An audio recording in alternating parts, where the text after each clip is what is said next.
بسم اللہ الرحمن الرحیم۔ السلام علیکم۔ حضرت عیسیٰ علیہ السلام کی ابلیس سے ملاقات کا واقعہ جاننے کے لیے اس ویڈیو کو آخر تک ضرور دیکھیے گا۔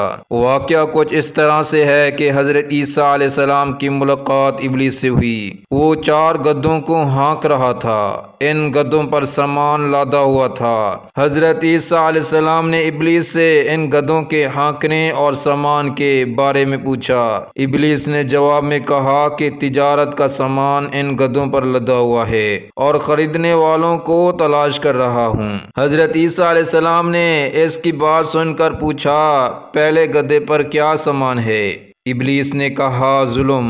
حضرت عیسیٰ علیہ السلام نے پوچھا، اس کو کون خریدے گا؟ ابلیس نے کہا، بادشاہ۔ دوسرے گدھے کے بارے میں پوچھا کہ اس پر کیا لدا ہوا ہے؟ ابلیس نے کہا، حسد۔ حضرت عیسیٰ علیہ السلام نے پوچھا، کون خریدے گا؟ شیطان کہنے لگا، علماء۔ حضرت عیسیٰ علیہ السلام نے پوچھا، تیسرے گدھے پر کیا لاد رکھا ہے؟ شیطان ابلیس کہنے لگا، خیانت۔ حضرت عیسیٰ علیہ السلام نے فرمایا، وہ کون خریدے گا؟ شیطان نے کہا کہ تاجر۔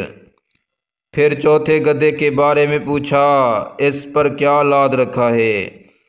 ابلیس نے کہا، مکر و فریب۔ حضرت عیسیٰ علیہ السلام نے پوچھا، اسے کون خریدے گا؟ شیطان نے کہا، عورتیں۔ مزید ایسی ویڈیو حاصل کرنے کے لیے ہمارے چینل کو سبسکرائب کریں۔ جزاکم اللہ خیرا۔